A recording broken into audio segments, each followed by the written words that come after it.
Almost every week here on SSPTV News, Dave Seaman and I, Dave from the Standard Speaker, like to talk about sports. And Dave, we try to hit on everything local, national. We missed something big. Ronnie Marchetti was talking about, and I thought maybe we should mention him. The Cleveland Indians won a few games in a row recently. They had that really big 22-game winning streak. They've just been on fire, Dave, in Cleveland, heading into a very good time this season, too. It's a good time to get hot. I'm sure Jim Dino is very happy at the Standard Speaker. And I'd say they're the favorites in the AL. I know that's not going out on a limb, but the Astros did get Justin Verlander. I think the Indians are the favorite. I mean, they should have won, realistically could have won a World Series title last year, up 3-1 in the series against the Chicago Cubs last year. So they were right on the doorstep last year.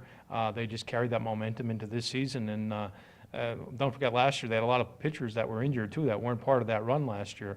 This year they have those pitchers back. They have a manager who's been there before, one you know very well, and Terry Francona. So it's a team that's, it's experienced, it's hungry, and playing with a chip on its shoulder.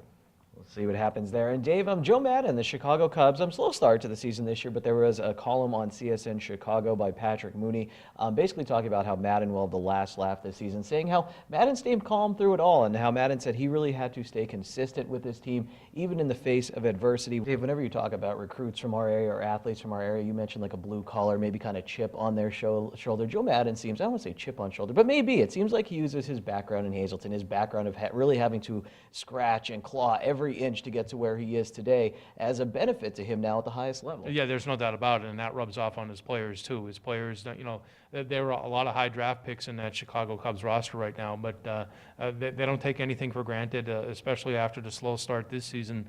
Now that they have, right at the ship, so to speak, they're going to be a tough outcome October. I'm just convinced that Joe Maddon has what it takes. Those players have what it takes, and there's pressure on a couple other teams too, namely that one out in Los Angeles.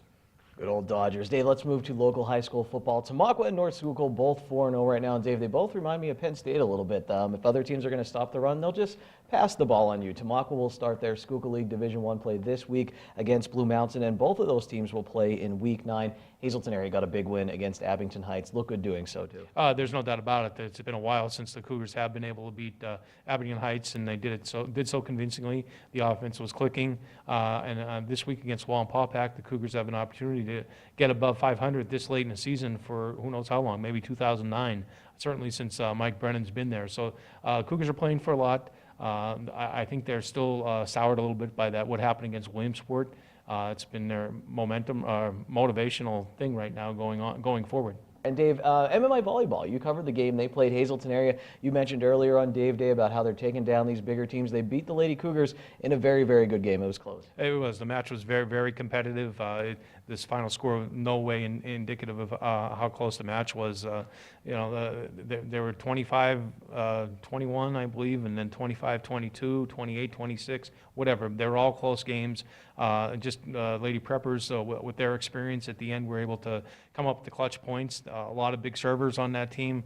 Like I said, a lot of experience, and a team that's hungry and wants to get back to the District 2 Class A championship match. Last 2 years, I believe they lost to Blue Ridge, so they'll have another opportunity this season. But Coach Sean Evans, like any coach, saying to take one match at a time. But when they take one match at a time, they're beating a lot of bigger schools along the way, and they're looking good in doing so.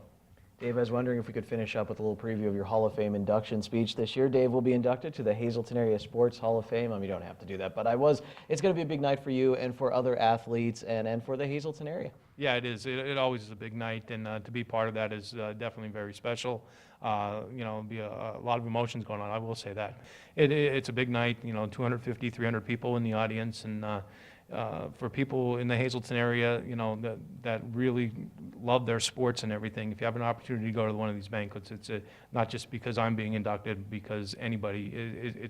It's a testament to what we have in this Hazleton area as far as sports is concerned. Yeah, Dave, someone told me recently, they said, wow, your area really likes their high school sports. I said, yeah, it's the reason I have a job. They're very passionate around here. Oh, there's no doubt about that, and that's something I've had since I'm a little boy, and and so like going back to listening to games on the radio when that still was a thing.